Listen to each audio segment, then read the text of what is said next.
Hello everyone, welcome to my channel. I am Rudra, your NEET biology expert. आज इस video में बात करने वाले हैं ह्यूमन रिप्रोडक्शन के बारे में। ह्यूमन रिप्रोडक्शन एक बहुत ही इंटरेस्टिंग टॉपिक आपके 12th बायोलॉजी का। इसमें हर साल 3 से 4 क्वेश्चन आपके एग्जाम में, नीट के एग्जाम में पूछे जाते हैं। बहुत आसान चैप्टर है। इसके कुछ पॉइंट है, जैसे कि हम बात कर लें हार्मोनल चेंजेज के बारे में, कौन सा हार्मोन कब बढ़ता है कब घटता है, या फिर हम बात कर लें मेंस्ट्रुअल साइकिल के बारे में, fertilisation, cleavage.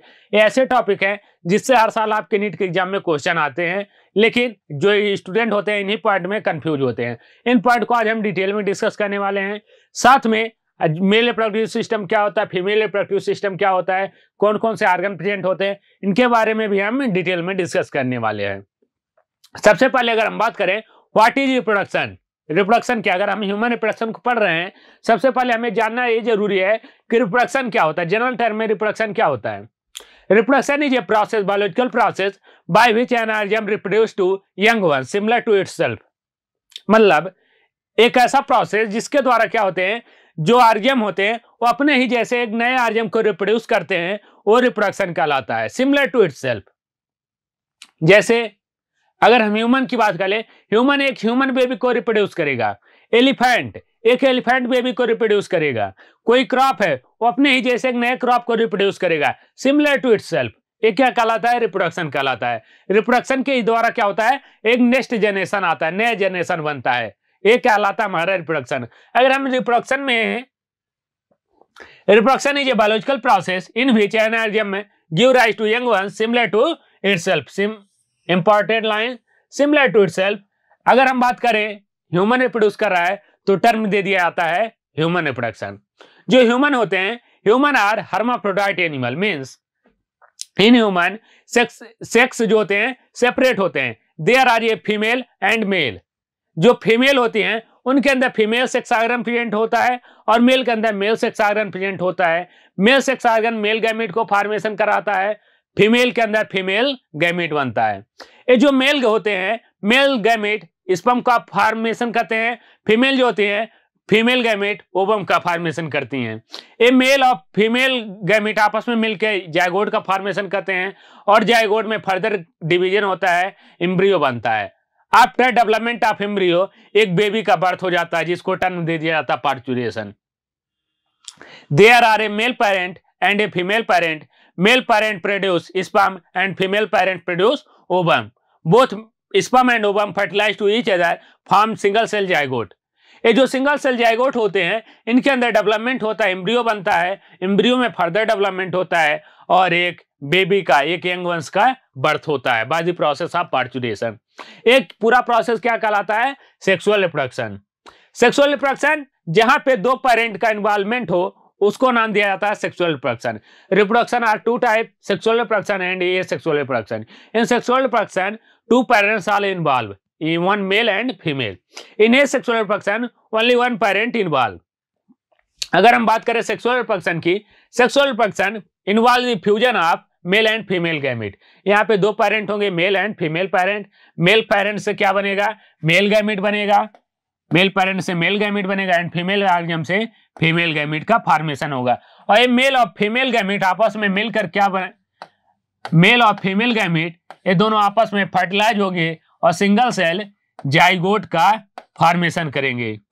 Single cell zygote, इस सिंगल सेल जाइगोट में फर्दर डिवीजन होगा, एम्ब्रियो बनेगा, एम्ब्रियो का डेवलपमेंट होगा और एक यंग वंश का बर्थ होगा। क्या कहलाता है? ये पूरा प्रोसेस सेक्सुअल रिप्रोडक्शन कहलाता है।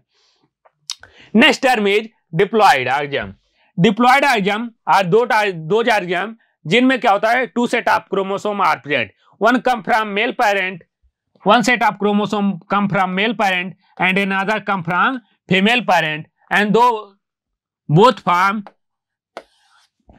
टू एन ऑर्गेनिज्म आर फिर डिप्लॉयड ऑर्गेनिज्म। क्या कहलाते हैं? डिप्लॉयड ऑर्गेनिज्म, जिनमें क्या होता है, organism having two set of chromosome, one from each parent, that is from male and female. Next term is viviparous. Viviparous are those organisms which develop the zygote inside the female body. Inside the female body. इसमें क्या होता है, जो हमारा zygote बनता है after the fertilisation, ये fertilisation के बाद जो जाइगोट होता है ये फीमेल बॉडी के अंदर ही क्या कहता है, डेवलपमेंट होता है इसका। अगर डेवलपमेंट फीमेल बॉडी के अंदर हो रहा है, दो जाइगम आर कॉल्ड विविपायरस जाइगम। जैसे कि ह्यूमन के अंदर क्या होता है कि हमारा जाइगोट बना फर्टिलाइजेशन के बाद, इस जाइगोट का 9 मंथ तक डेवलपमेंट होता है फीमेल बॉडी के अंदर। फीमेल बॉडी के अंदर डेवलपमेंट इसलिए होता है क्योंकि उसको वहां पे सेफ इन्वायरमेंट मिलता है, सेफ इन्वायरमेंट मिल जाता है, न्यूट्रिशन मिल जाता है, ताकि वो फुल्ली डेवलप हो पाए। ऐसे आर्गन को क्या नाम दिया जाता है? Viviparous, human are viviparous organ. Next term is human reproduction event. अगर ह्यूमन रिप्रोडक्शन में कौन कौन से इवेंट होते हैं उनकी हम बात करें, सबसे पहला इवेंट होता है gametogenesis. Gametogenesis means formation of gamete, that is male gamete sperm का formation and female gamete ovum का formation, term known as gametogenesis.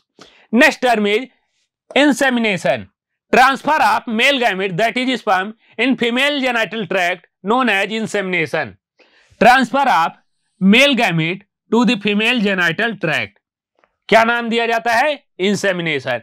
यहीं पे एक और टर्म आता है इजाकुलेशन।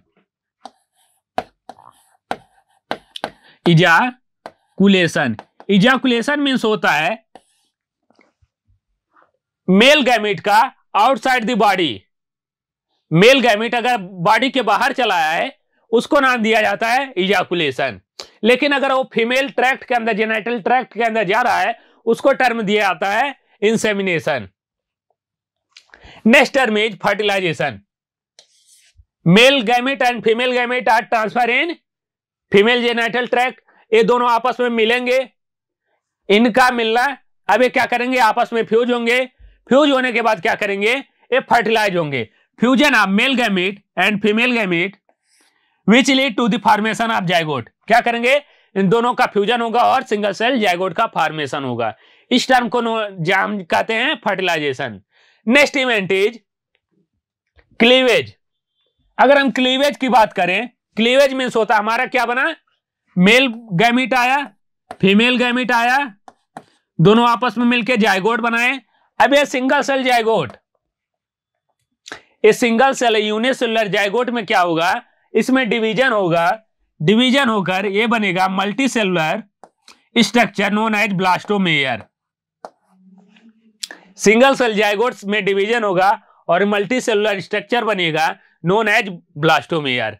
अब ये जो ब्लास्टोमेयर है ये जाके फीमेल यूट्राइन में इंप्लांट होगा, उसके अंदर अटैच होगा, ताकि वहां पे वो न्यूट्रिशन प्राप्त करे और उसका डेवलपमेंट हो सके। क्लीवेज क्या होता है? जाइगोट्स यूनिसेलुलर स्ट्रक्चर का multi cellular structure that is blastomere में कन्वर्ट होना कहलाता है zygote, cleavage. Next term is implantation, attachment of blastocyst in the uterine wall of the for the nourishment.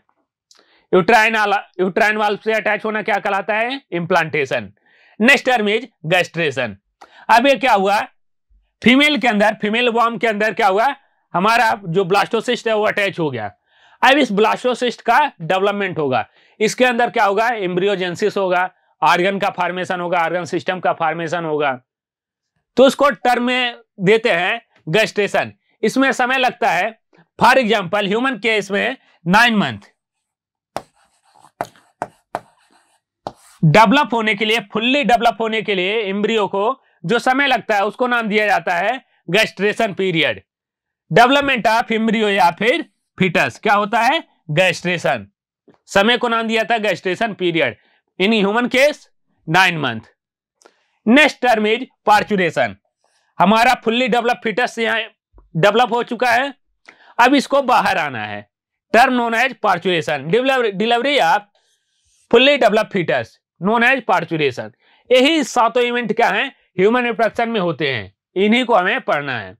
सबसे पहले अगर हम बात करें मेल रिप्रोडक्टिव सिस्टम की, हम सबसे पहले बात करेंगे मेल रिप्रोडक्टिव सिस्टम की, सेकंड हम बात करेंगे फीमेल रिप्रोडक्टिव सिस्टम की, थर्ड हमारा आएगा gametogenesis that is male gamete का फॉर्मेशन, फीमेल गैमेट का फॉर्मेशन, उसके बाद हम पढ़ने वाले हैं इनका फर्टिलाइजेशन, उसके बाद आता हमारा पार्चुरेशन। यही हमारा सीक्वेंस होने वाला है।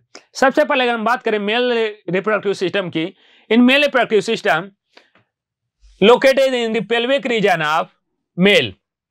जो मेल रिप्रोडक्टिव सिस्टम होता है और पेल्विक रीजन में सिचुएटेड होता है। पेल्विक रीजन हमारा जो एब्डोमिनल कैविटी होता है उसके बाद का जो एरिया होता है उसको नाम दिया जाता है पेल्विक रीजन।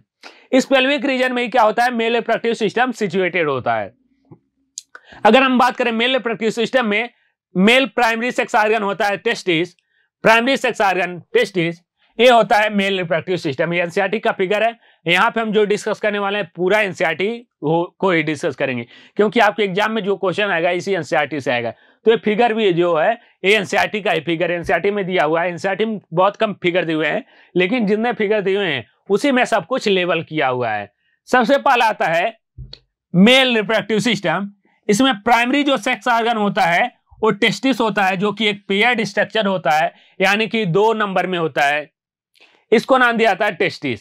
इस टेस्टिस के अंदर ही क्या होता है, हमारा स्पर्म का फॉर्मेशन होता है। Mail gamete that is sperm का फॉर्मेशन कहां पे होता है, इस टेस्टिस के अंदर होता है, इसीलिए इसको नाम दिया जाता है प्राइमरी सेक्स ऑर्गन।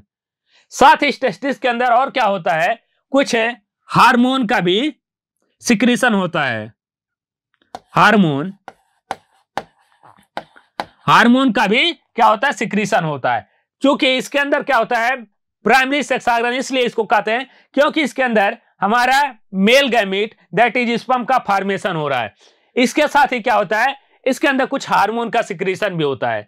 लेकिन हम इसको प्राइमरी सेक्स ऑर्गन क्यों करें, क्योंकि इसके अंदर हमारा जो मेल गैमेट है, हमारा प्राइमरी काम क्या है, मेल गैमेट का फॉर्मेशन करना, वो हो रहा है, इसलिए इसको नाम दिया जाता है testis, primary sex organ. Next आता है सेकेंडरी सेक्स ऑर्गन।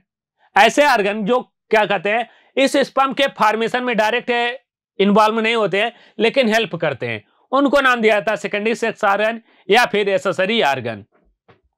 अब हमारा क्या हुआ, इस टेस्टिस के अंदर स्पर्म का फॉर्मेशन हो चुका है, इस टेस्टिस के अंदर स्पर्म का फॉर्मेशन हो गया है। अब स्पर्म को कहां ले जाना है, इस टेस्टिस से निकालकर हमें जेनाइटल फीमेल के जेनाइटल ट्रैक्ट में ट्रांसफर करना है। उसके लिए कुछ डक्ट आती हैं जिनको नाम दिया जाता है एक्सेसरी डक्ट या फिर सेक्स डक्ट, जिसमें क्या आता है, सबसे पहला आता है epididymis which help in transport of sperm and storage of sperm. सबसे पहला आता है एपिडिडाइमिस, ये हाईली कॉइल्ड स्ट्रक्चर होती है। नेक्स्ट आता हमारा वाश डिफरेंस भी क्या होता है, एक तरह का डक्ट होता है जो कि स्पर्म के ट्रांसपोर्ट में हेल्प करता है। स्पर्म हमारा निकलता है टेस्टिस से, ये एपिडिडाइमिस से होते हुए वाश डिफरेंस में जाता है। वाश डिफरेंस से होते हुए यहाँ पे कुछ ग्लैंड होती हैं जिनका सिक्रीशन होता है, जैसे कि seminal vesicle, prostate and bulbourethral gland. ये क्या काम करती हैं, हमारे स्पर्म के न्यूट्रिशन में, उनके ट्रांसपोर्ट में हेल्प करती हैं। ये कैसे करती हैं, इनका आगे हम अब बात करने वाले हैं। तो कुछ ग्लैंड भी होती हैं जिनको नाम दिया जाता है एक्सेसरी ग्लैंड, जैसे कि सेमाइनल वेसिकल हो गया, प्रोस्टेट हो गया, बल्बोयूरेथ्रल ग्लैंड। ये स्पर्म के ट्रांसपोर्ट में हेल्प करती हैं। इनका सिक्रीशन आके आपस में मिलता है और एक यूरेथ्रा के थ्रू ये बाहर निकल आता है। Urethra is a common passage for transport of sperm and urine. Urethra is a common passage for transport of sperm and urine. ये कहलाता है हमारा mail reproductive system. Mail reproductive system में प्राइमरी सेक्स रिप्रोडक्टिव ऑर्गन क्या है, gamete forming organ that is a pair of testis. It has 2 function. Primary function हमारा कौन सा है, formation of sperm, mail gamete that is sperm. Next आता है synthesis of male sex hormone that is androgen. Example testosterone, A type of male sex hormone. Next आता है secondary या फिर एक्सेसरी ऑर्गन रिप्रोडक्टिव ऑर्गन। ऐसे organ जो कि direct gamete का फॉर्मेशन नहीं करते हैं लेकिन उनके ट्रांसपोर्ट में हेल्प करते हैं। Organ which do not produce gamete but provide passage to help the union of male and female gamete. वो डायरेक्ट क्या कर रहे हैं, इन्वॉल्व नहीं हो रहे हैं, लेकिन पैसेज प्रोवाइड कर रहे हैं, किसके लिए, ताकि मेल और फीमेल गैमेट आपस में मिल जाएं। Next point accessory duct. Accessory duct ऐसे डक्ट जो कि क्या काम करते हैं, जो हमारा टेस्टिस के अंदर स्पर्म बना है, मेल गैमेट बना है, इसके स्टोरेज के लिए, उसके न्यूट्रिशन के लिए, उसको ट्रांसपोर्ट के लिए हेल्प करते हैं। इनमें कौन कौन से होते हैं? सबसे पहला आता है हमारा rete testis, vasa efferentia, epididymis and vas deferens. These are accessory duct. Male reproductive system में primary sex organ testis and accessory duct की अगर हम बात करें, rete testis, vasa efferentia, epididymis and vas deferens. These are help in transport of sperm. Next point is accessory gland. ऐसे gland जो कि क्या काम करते हैं? They secrete fluid collectively known as seminal plasma. ऐसे फ्लूइड जो कि स्पर्म के ट्रांसपोर्ट में हेल्प करते हैं, which contain calcium, fructose and certain enzyme. ऐसे ग्लैंड क्या कहलाते हैं? Accessory gland. सबसे पहला एक्सेसरी ग्लैंड हमारा आता है सेमाइनल वेसिकल, जो कि एक पेयर्ड स्ट्रक्चर होता है। Seminal vesicle is a paired structure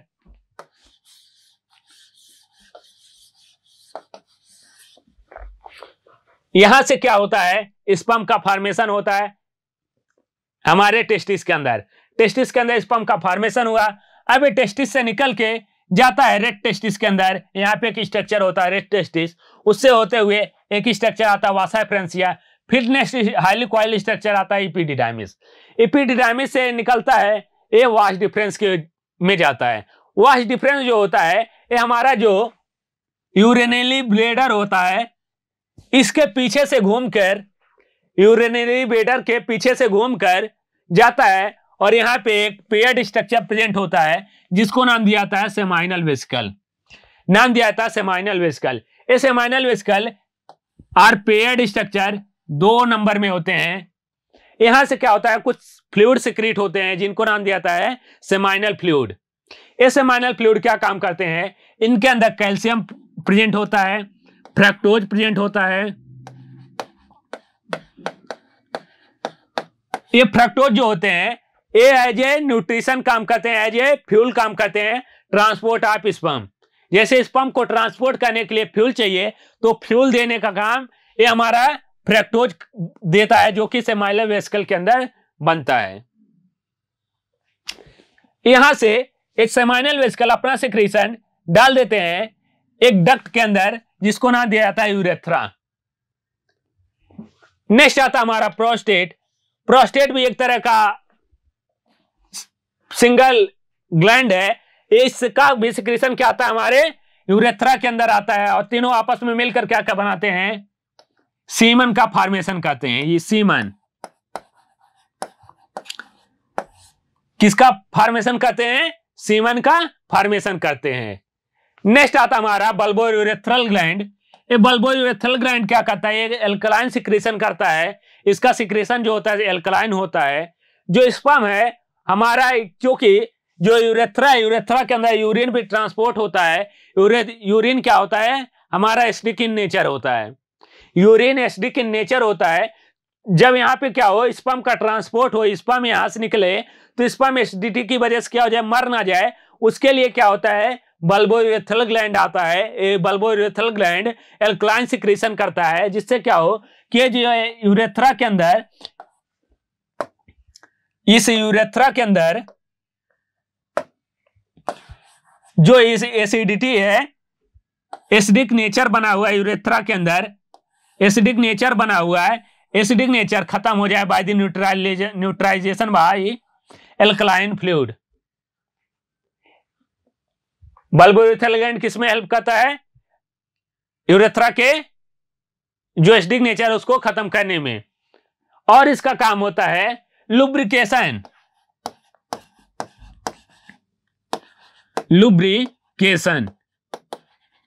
during the coitus. ये लुब्रिकेशन में हेल्प करता है। ते हो गए हमारे डक्ट के बारे में और ग्लैंड के बारे में। सबसे पहला ग्लैंड आता है सेमाइनल वेसिकल। सेमाइनल वेसिकल एक पेयर्ड स्ट्रक्चर होता है। किसका सिक्रेशन करता है, ये इंपॉर्टेंट पॉइंट है, कैल्शियम का सिक्रेशन करता है, फ्रक्टोज सर्टेन एंजाइम का सिक्रेशन करता है। ये तीनों चीज इंपॉर्टेंट है, ये पूछी हुई एग्जाम में है, कैल्शियम का, फ्रक्टोज का और सर्टेन एंजाइम का। कुछ एंजाइम का भी सिक्रेशन करता है, जैसे कि हमारे कुछ एंजाइम होते हैं जो कि हमारे स्पर्म की एनर्जी को स्टोर करने का काम करते हैं, उनको नाम दिया जाता है एंजाइम। उनका भी सिक्रेशन हमारा सेमाइनल वेसिकल करता है। इस सेमाइनल वेसिकल के अंदर जो फ्रक्टोज होता है, ये फ्रक्टोज से ही रेप के केस का पता लगाया जाता है। अगर ये फ्रक्टोज क्या हुआ है, फीमेल के वजाइना के अंदर पाया जाता है, तो माना जाता कि हाँ उसका रेप हुआ है। क्यों? क्योंकि फीमेल के वजाइना में कोई ग्लैंड नहीं प्रेजेंट होती है, कोई अगर ग्लैंड नहीं प्रेजेंट है तो वहां पे कोई सिक्रेशन नहीं होगा। अगर ये फ्रक्टोज वहां पे प्रेजेंट है तो इसका मतलब वहां पे क्या हुआ है कि वहां पे स्पर्म का ट्रांसपोर्ट, सीमन का ट्रांसपोर्ट हुआ है, उसका रेप हुआ है। तो रेप का अगर पता लगाना हो तो क्या टेस्ट किया जाता है, फ्रक्टोज का टेस्ट किया जाता है। ये याद रख सकते हैं पॉइंट। नेक्स्ट आता है प्रोस्टेट ग्लैंड। प्रोस्टेट ग्लैंड क्या काम करता है, ये अनपेयर्ड होता है या फिर सिंगल होता है। नेक्स्ट आता हमारा क्यूपरस या फिर बल्बो यूरेथ्रल ग्लैंड। ये क्या होता है, पेयर्ड स्ट्रक्चर होता है और किस में हेल्प करता है, ये हेल्प करता है for the lubrication of penis and to reduce the acidic nature of urethra. Next point is male external genitalia. ये तो बात हो गई एक्सटर्नल स्ट्रक्चर की, इंटरनल स्ट्रक्चर की। नेक्स्ट आता हमारा मेल एक्सटर्नल जेनाइटेरिया। कुछ ऑर्गन, सेक्स ऑर्गन क्या होते हैं, ये आउटसाइड द बॉडी भी प्रेजेंट होते हैं। जैसे कि अगर हम बात कर लें penis, penis is a male copulatory organ, help in the insemination. Penis जो होता है ये इंसेमिनेशन में हेल्प करता है, ये मेल गैमेट को फीमेल ट्रैक्ट, जेनाइटल ट्रैक्ट के अंदर ट्रांसफर करने में हेल्प करता है। नेक्स्ट आता है स्क्रोटम। स्क्रोटम सपोर्ट दी टेस्टिस। स्क्रोटम एक pouch like, bag like structure होता है जो कि टेस्टिस को सपोर्ट करता है, टेस्टिस को होल्ड करने का काम करता है। जो टेस्टिस होती है ये हमारे आउटसाइड दी बॉडी प्रेजेंट होती है। क्यों? क्योंकि टेस्टिस में स्पर्म के फॉर्मेशन के लिए जो टेम्परेचर होता है 2.5 डिग्री सेल्सियस टेम्परेचर चाहिए जनरल बॉडी टेम्परेचर से। दैट इज अगर हमें स्पर्म का फॉर्मेशन करना है टेस्टिस के अंदर, तो टेस्टिस का जो टेम्परेचर होना चाहिए वो 35 डिग्री सेल्सियस होना चाहिए, क्योंकि हमारा जो जनरल बॉडी टेम्परेचर होता है वो 37 डिग्री सेल्सियस होता है। तो अगर हमें 35 डिग्री सेल्सियस चाहिए तो हमें जनरल बॉडी टेम्परेचर से कम टेम्परेचर चाहिए। उसके लिए एक स्ट्रक्चर होता है टेस्टिस, स्क्रोटम। स्क्रोटम क्या काम करता है, ये टेस्टिस को आउटसाइड द बॉडी होल्ड करने का काम करता है। ये बॉडी के बाहर प्रेजेंट होता है, एक बैग लाइक स्ट्रक्चर होता है। नेक्स्ट ये आता हमारा कि सबसे हमने क्या देखा, हमने देखा प्राइमरी सेक्स ऑर्गन हमारा क्या है, टेस्टिस है। टेस्टिस के अंदर क्या होता है, स्पर्म का फॉर्मेशन होता है। जो टेस्टिस होता है ये आउटसाइड द बॉडी प्रेजेंट होता है, एक बैग लाइक स्ट्रक्चर जिसको नाम दिया जाता है scrotum. Scrotum help in the maintain the temperature 2 to 2.5 degree Celsius less than general body temperature. ये आउटसाइड द बॉडी होल्ड होता है या फिर लटका होता है। नेक्स्ट आता हमारा, यहां से कुछ डक्ट निकलते हैं। सबसे पहला आता है यहां से इपिडिडामिस। इपिडिडामिस के बाद आता है वाश डिफरेंस। वाश डिफरेंस क्या होता है, ये यूरिनरी ब्लेडर के पीछे से घूम के आता है और यूरिनरी ब्लेडर में खोलता है by the help of seminal vesicle. Seminal vesicle से क्या होता है, यहां पे सिक्रेशन प्राप्त करता है और ये यूरेथ्रा के अंदर खुलता है। किसके अंदर, यूरेथ्रा के अंदर by the help of ejaculatory duct. किसके द्वारा, इजैकुलेटरी डक्ट के द्वारा ये खुलता है हमारे यूरेथ्रा के अंदर। ये होता है ह्यूमन मेल रिप्रोडक्टिव ऑर्गन। यहां पे एक और ऑर्गन बल्बो यूरेथ्रल ग्लैंड किसमें हेल्प करता है, लुब्रिकेशन में हेल्प करता है। Urethra transport of the semen in the female genital tract में हेल्प करता है, इंसेमिनेशन में हेल्प करता है। नेक्स्ट आता हमारा सेमाइनल वेसिकल। सेमाइनल वेसिकल क्या काम करता है, ये डिफरेंट टाइप ऑफ सिक्रीशन को करता है, जैसे कि कैल्शियम हो गया, फ्रक्टोज हो गया, सर्टेन एंजाइम को हो गया, इनका सिक्रीशन करता है, जिससे क्या होता है कि जो हमारे स्पर्म होते हैं इनके ट्रांसपोर्ट में हेल्प करता है, इनके एनर्जी को मेंटेन करने में हेल्प करता है। ये तो हो गया seminal vesicle. Next point is testis. अब हम टेस्टिस को डिटेल में पढ़ने वाले हैं। टेस्टिस जो होता है ये हमारा एक ओवल शेप का, it is oval in shape with 2 to 3 centimetre and length 4 to 5 centimetre placed in the scrotum. एक ओवल लाइक अंडे लाइक स्ट्रक्चर होता है, जो कि अगर हम विड्थ की बात करें तो ये डायमेंशन कितना होता है 2 to 3 एंड 4 to 5 सेंटीमीटर होता है। कहां प्रेजेंट होता है? स्क्रोटम के अंदर प्रेजेंट होता है। स्क्रोटम मैंने बताया क्या होता है, एक बैग लाइक स्ट्रक्चर होता है जो कि आउटसाइड बॉडी होल्ड होता है।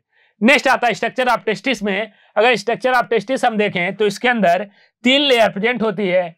सबसे पहला ये हमारा टेस्टिस है। अगर हम बात करें टेस्टिस की, इसके अंदर क्या होते हैं, छोटे छोटे कंपार्टमेंट प्रेजेंट होते हैं। क्या होते हैं? छोटे छोटे बहुत सारे कंपार्टमेंट प्रेजेंट होते हैं। ये 250 इन नंबर में, 215 नंबर में होते हैं। इन कंपार्टमेंट को कहा जाता है टेस्टिकुलर लेब्यूल। Testicular lobule. इस टेस्टिकुलर लोब्यूल के अंदर क्या होते हैं, 1 से 3 सेमनीफेरस ट्यूब्यूल प्रेजेंट होते हैं। 1 से 3 सेमनीफेरस ट्यूब्यूल प्रेजेंट होते हैं, जिनके अंदर क्या होता है, एक्चुअल स्पर्म का फॉर्मेशन होता है। तो अगर हम पूछे कि एक टेस्टिस में कितने सेमनीफेरस ट्यूब्यूल प्रेजेंट होंगे, तो लगभग कितने होंगे, 250 से 750 seminiferous tubule in each testis क्या होते हैं, प्रेजेंट होते हैं। इन सेमनीफेरस ट्यूब्यूल में क्या होता है, स्पर्म का फॉर्मेशन होता है। स्पर्म का फॉर्मेशन होने के बाद क्या होते हैं, एक स्ट्रक्चर होता है रेड टेस्टिस। रेड टेस्टिस से निकलते हैं वासा फ्रांसिया, वासा फ्रांसिया से वास डिफरेंस, ये वासा फ्रांसिया से एपिडिडाइमिस, एपिडिडाइमिस से हाईली कॉइल्ड स्ट्रक्चर क्या होता है, ये हाईली कॉइल्ड स्ट्रक्चर होता है। इसके अंदर क्या होता है, स्पर्म का मॉडिफिकेशन होता है। जो हमारा स्पर्म होता है, अगर उसको जनरल टर्म में बात करें तो उसका सजना संवरना होता है, मतलब उसके अंदर क्या होता है, उसका मॉडिफिकेशन होता है, उसकी एनर्जी को सेव किया जाता है, उसके अंदर एनर्जी दी जाती है कि वो क्या हो सके ट्रांसपोर्ट हो सके, उसका स्टोरेज किया जाता है। ये सारी चीजें होती है एक highly coiled structure known as epididymis. Epididymis से स्पर्म निकलता है, फिर एक और स्ट्रक्चर से निकलता है जिसका नाम होता है वास डिफरेंस। वास डिफरेंस, इस वास डिफरेंस से ट्रांसफर होके ये हमारे वास डिफरेंस से ट्रांसफर होता है और यूरिनरी ब्लेडर के पीछे से निकल के ये जाता सेमाइनल वेसिकल के डक्ट में मिलता है। सेमाइनल वेसिकल से डक्ट से निकल के जाता है कॉर्पस ग्लैंड के पास, कॉर्पस ग्लैंड से डक्ट से मिलता है और एक कॉमन डक्ट बनाता है, फिर आता है हमारे यूरेथ्रा के अंदर। किसके अंदर? यूरेथ्रा के अंदर।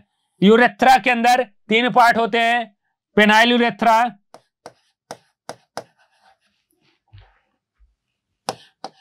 Penile urethra, membranes urethra,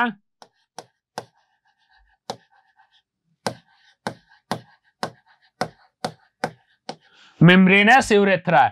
urethra से बाहर निकल के क्या हो जाता है, इजाकुलेट हो जाता है। ये होता है हमारा टेस्टिस का स्ट्रक्चर। अगर हम बात करें टेस्टिस के स्ट्रक्चर में और, तो इसके अंदर 3 लेयर प्रेजेंट होती है। सबसे पहला लेयर आता है ट्यूनिका एल्बुजिनिया, ट्यूनिका वास्कुलरिस, फिर आता है ट्यूनिका एल्बुजिनिया एंड ट्यूनिका। सबसे पहला लेयर आता है ट्यूनिका वेजिनैलिस, फिर आता है tunica albuginea and third layer आता है ट्यूनिका वास्कुलरिसा। ये जो ट्यूनिका वेजिनैलिस लेयर होता है ये डबल होता है, यानी कि इसके अंदर 2 लेयर होता है, विसरल एंड पैराइटल, विसरल और पैराइटल। इसके अंदर एक फ्लूइड प्रेजेंट होता है जिसको नाम दिया जाता है विसरल फ्लूइड। अगर इस विसरल फ्लूइड का अमाउंट बढ़ जाता है किसी इन्फेक्शन की वजह से या चोट लगने की वजह से, तो क्या हो जाता है, इसके अंदर फ्लूइड भर जाता है। अगर इस फ्लूइड भर जाता है तो इस टेस्टिस का स्ट्रक्चर है वो इनलार्ज हो जाता है। इसको नाम दिया जाता है हाइड्रोसील। इस कंडीशन को नाम दिया जाता है हाइड्रोसील। नेक्स्ट लेयर आता है हमारा ट्यूनिका वेजिनैलिस, ट्यूनिका एल्बुजिनिया। ये क्या होता है, मिडिल लेयर होता है। थर्ड लेयर आता है हमारा ट्यूनिका वास्कुलरिसा। ट्यूनिका वास्कुलरिसा जो होता है ये इनर मोस्ट लेयर होती है, जो स्पर्म का फॉर्मेशन होता है वो इसी लेयर के अंदर होता है। टेस्टिकुलर लोब्यूल क्या होता है, अभी हमने बात की internally testis is divided into 250 compartment known as testicular lobule. जो हमारा टेस्टिस होता है ये 250 कंपार्टमेंट में डिवाइड होता है, जिनको नाम देता है टेस्टिकुलर लोब्यूल। इसी टेस्टिकुलर लोब्यूल में क्या होते हैं, सेमनीफेरस ट्यूब्यूल प्रेजेंट होते हैं। Seminiferous tubule in each tubule contain 1 to 3 highly coiled seminiferous tubule in which sperm are produced। किसके अंदर होते हैं, seminiferous tubule के अंदर एक्चुअली sperm का फॉर्मेशन होता है। Internal structure of seminiferous tubule की अगर हम देखें, each seminiferous tubule is internally lined by 2 type of cell। सबसे पहला सेल आता है मेल जर्म सेल, या फिर इसी को नाम देता है spermatogonia, undergoes meiotic division finally leading to the sperm formation. एक सेल क्या होते हैं, स्पर्मेटोगोनिया होती है, इसके अंदर 2 सेल प्रेजेंट होते हैं। सबसे पहला सेल होता है स्पर्मेटोगोनिया। स्पर्मेटोगोनिया क्या कहते हैं, मियोटिक डिवीजन के अंदर जाते हैं और इससे क्या बनता है, स्पर्म का फॉर्मेशन होता है। नेक्स्ट सेल आते हैं हमारे सर्टोली सेल। नेक्स्ट सेल आते हैं हमारे सर्टोली सेल। ये सर्टोली सेल क्या काम करते हैं, nourishing to the developing sperm, या इसी को नाम देता है nurse cell, provide nutrition to the germ cell and sperm. ये जो हमारा जर्म सेल बन रहा है, स्पर्म बन रहा है, इस स्पर्म को न्यूट्रिशन चाहिए, इस स्पर्म को न्यूट्रिशन चाहिए, इसको न्यूट्रिशन प्रोवाइड करने का काम हमारे सर्टोली सेल करते हैं। ये सर्टोली सेल इस डेवलपिंग स्पर्म को न्यूट्रिशन प्रोवाइड करने का काम करते हैं। सेमनीफेरस ट्यूब्यूल के स्ट्रक्चर की अगर हम इंटरनली बात करें, 2 सेल पाए जाते हैं। सबसे पहला सेल होता है स्पर्मेटोगोनिया, जिसके अंदर म्यूटाटिक डिवीजन होता है, इससे स्पर्म का फॉर्मेशन होता है। सेकंड सेल हमारे सर्टोली सेल होते हैं। इन सर्टोली सेल के अंदर क्या होता है, ये न्यूट्रिशन प्रोवाइड करने का काम करते हैं फॉर डेवलपिंग स्पर्म या फिर डेवलपिंग मेल गैमेट के अंदर। ये कुछ इस तरीके से होते हैं। यहाँ पे क्या होता है, ये सर्टोली सेल होते हैं। सर्टोली सेल के अंदर क्या होते हैं, जो स्पर्म होते हैं वो अपना माउथ है धंसा लेते हैं और उसके एक से जो न्यूक्लियस होते हैं वहां से न्यूट्रिशन लेते रहते हैं। एक कहलाते हैं हमारे सर्टोली सेल। तो न्यूट्रिशन प्रोवाइड करने का काम कौन करता है, सर्टोली सेल करते हैं। नेक्स्ट पॉइंट इज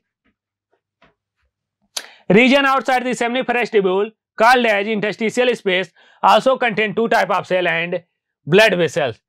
हमारे इस सेमनीफेरस ट्यूब्यूल के बाहर भी क्या होते हैं, कुछ सेल प्रेजेंट होते हैं। उन सेल को नाम दिया जाता है, सबसे पहला आता है लीडिंग सेल या फिर इंटरस्टिशियल सेल। ये लीडिंग सेल क्या काम करते हैं, सिंथेसाइज एंड सीक्रेट एंड्रोजन। ये हार्मोन को सीक्रेट करने का काम करते हैं, hormone which help in the sperm formation and immunologically component cell also present. इसके अंदर कुछ component cell, immunologically component cell भी प्रेजेंट होते हैं।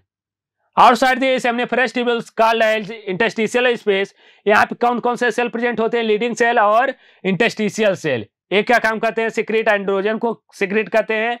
सेकंड आता है इम्यूनोलॉजिकली कंपोनेंट सेल, ये भी प्रेजेंट होते हैं। फर्स्ट हम बात करें सेमाइनल वेसिकल के अंदर।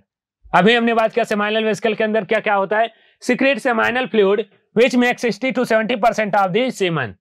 जो सेमाइनल फ्लूइड होता है, सेमाइनल वेसिकल होता है, इस सेमाइनल फ्लूइड का सिक्रेशन करता है, जो कि 60 to 70% होता है सीमन का। जो सीमन होते हैं इसके 2 पार्ट होते हैं। सीमन के अंदर 2 पार्ट होता है।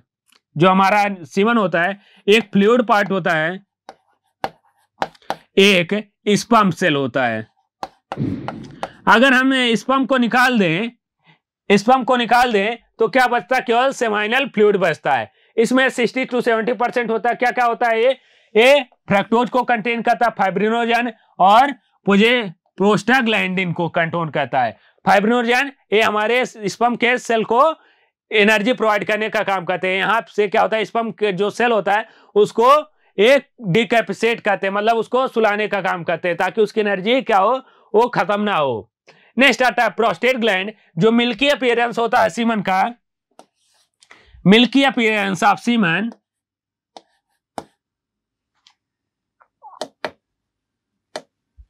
Milky appearance of semen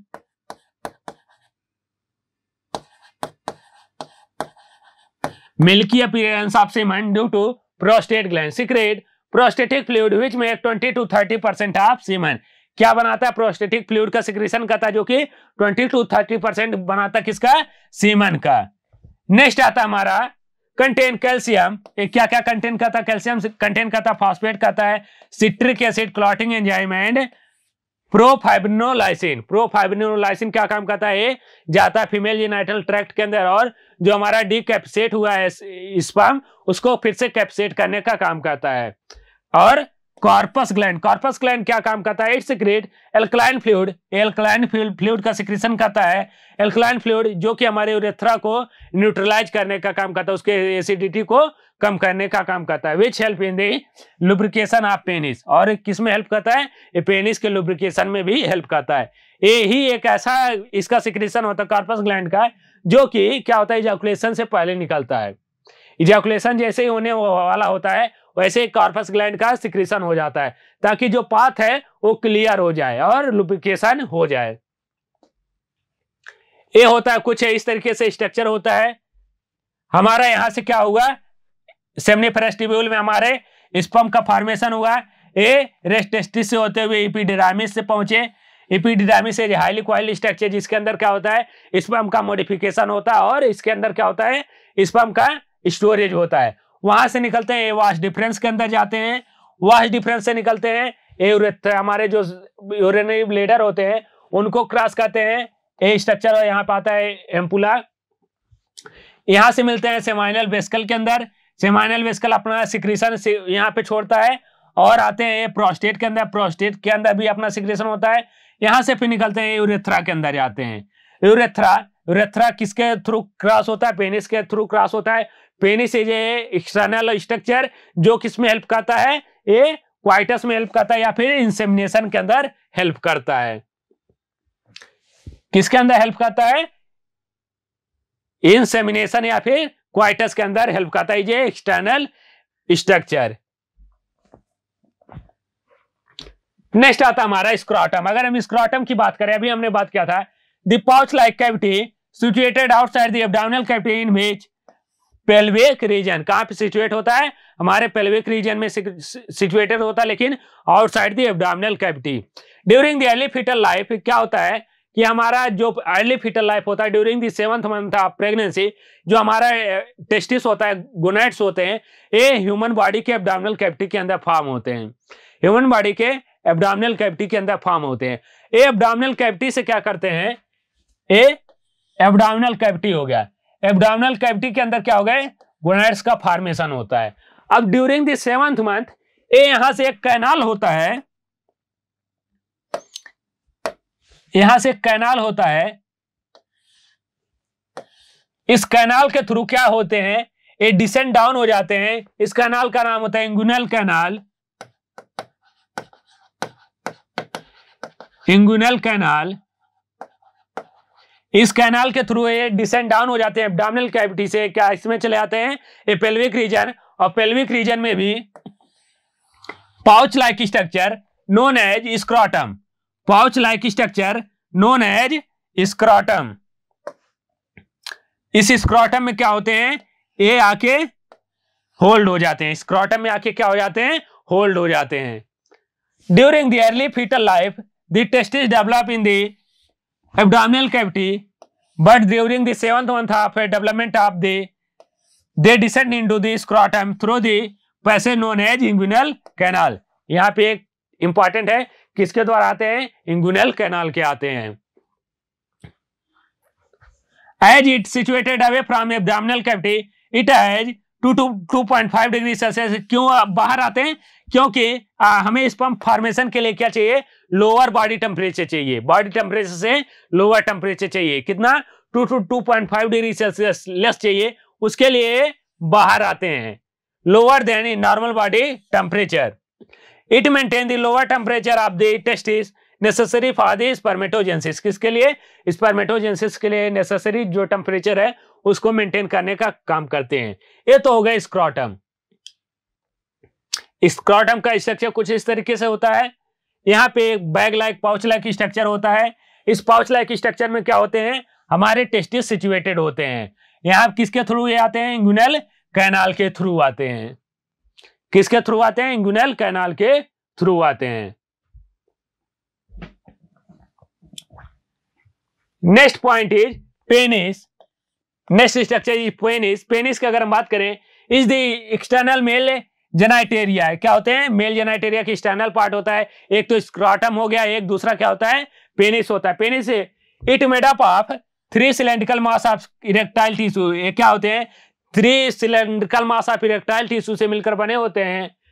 corpus cavernosa, 1 corpus spongiosa and help in the erection of the penis. ये क्या होते हैं? 3 तरह के टिश्यू से मिलकर बने होते हैं। 3 तरह के टिश्यू से मिलकर बने होते हैं। सबसे पहला आता है कार्पस, कार्पस कैवर्नोसा। सबसे पहला आता है कार्पस कैवर्नोसा।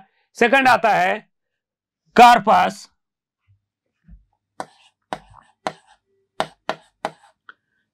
Corpus cavernosa.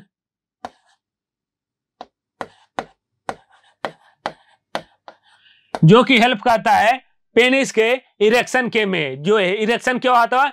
क्योंकि क्या हुआ, इंसेमिनेशन के लिए क्या चाहिए? एक हार्ड स्ट्रक्चर चाहिए। तो इरेक्शन में कौन हेल्प करता है? कार्पस कैवर्नोसा और corpus spongiosa that help in the erection of the penis to facilitate the insemination covered by the loose fold of skin called foreskin. इसके अंदर क्या होता है कि इसके अंदर ब्लड वेसल्स प्रेजेंट होते हैं। क्या होते हैं? ब्लड वेसल्स प्रेजेंट होते हैं। इन ब्लड वेसल्स में क्या होता है? जैसे ही ब्लड आता है, यहाँ पे एक्साइटेशन होता है, सेक्सुअल एक्साइटेशन, और इसके अंदर क्या भर जाता है? ब्लड भर जाता है। जैसे ही ब्लड भर जाता है, पेनिस क्या हो जाता है? इरेक्ट हो जाता है। Erection of penis help in the insemination. किसके अंदर हेल्प करता है? इंसेमिनेशन के अंदर हेल्प करता है। इसके आउटर साइड में एक लूज फोल्ड टिश्यू लगा होता है, स्किन लगा होता है, जिसको नाम दिया जाता है फोर स्किन। क्या नाम दिया जाता है? Four skin. क्या नाम दिया जाता है? Four skin.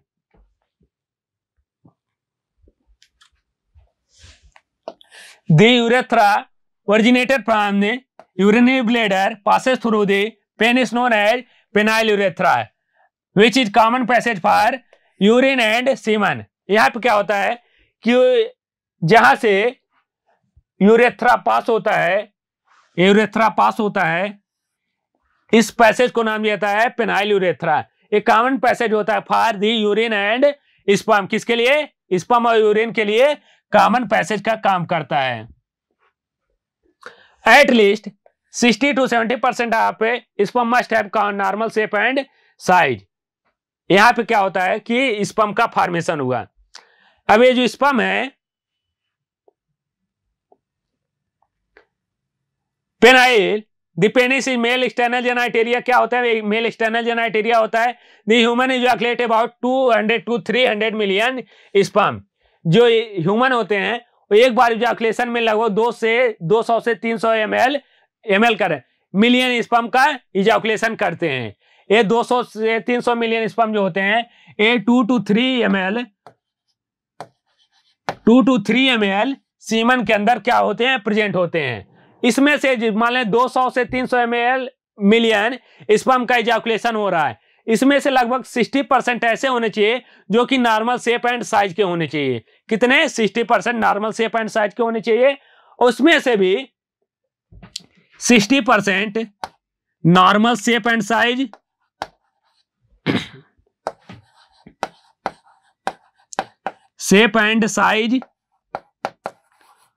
और इस 60 का भी 40% ऐसे होने चाहिए जिनके अंदर विग्रस मोटिलिटी हो। विग्रस मोटिलिटी मतलब वो तेजी से दौड़ सके। किसके? फीमेल जेनाइटल ट्रैक्ट के अंदर। उनके अंदर एनर्जी हो ताकि वो क्या कर सकें? फीमेल जेनाइटल ट्रैक्ट में जा सकें और क्या कर सकें? ओवम से फर्टिलाइज कर सकें। तो क्या होने चाहिए? एटलीस्ट 60% है वे नॉर्मल शेप एंड साइज। कितना? 60% के अंदर नॉर्मल शेप एंड साइज होने चाहिए। एंड 40% है विग्रस मोटिलिटी। किसके अंदर? 40% के अंदर विग्रस मोटिलिटी होनी चाहिए। ये तो हो गई नॉर्मल कंडीशन। अगर क्या हो कि सीमन के अंदर स्पर्म का काउंट कम हो जाता है, स्पर्म नहीं बन पाते हैं या फिर स्पर्म डेड हो जाते हैं, अगर क्या हो जाए 20 मिलियन से कम हो जाए स्पर्म, 20 मिलियन पर ml से कम हो जाए स्पर्म, तो उस टर्म को नाम दिया था ओलिगोस्पर्मिया। क्या नाम दिया था? ओलिगोस्पर्मिया। अगर क्या हो कि बहुत कम स्पर्म हो या हो ही ना है सीमन के अंदर, उसको नाम दिया था एजोस्पर्मिया। क्या नाम दिया था? Azoospermia. Very less or absence of sperm. क्या कहलाता है? एजोस्पर्मिया। वेरी लेस या फिर azoosperm, absence of sperm, known as azoospermia. अब बात करें पाथवे ऑफ स्पर्म की। स्पर्म का पाथवे क्या होगा, ये भी इंपॉर्टेंट पॉइंट है। सबसे पहले सेमनीफेरस ट्यूब्यूल के अंदर स्पर्म बना, सेमनीफेरस ट्यूब्यूल से कहा निकला? रेड टेस्टिस के अंदर गया, रेड टेस्टिस से वासा फ्रेंसिया के अंदर, वासा फ्रेंसिया से एपिडिडामिस, एपिडिडामिस से होते हुए वास डिफरेंस, वास डिफरेंस से इजाकुलेटरी डक्ट, इजाकुलेटरी से यूरेथ्रा, यूरेथ्रा से आउटसाइड द बॉडी या फिर इजाकुलेशन हो गया। ये तो हो गया पाथ ऑफ स्पर्म की। ये हमारा कंप्लीट हुआ मेल रिप्रोडक्टिव सिस्टम। क्या कंप्लीट हुआ? Mail reproductive system.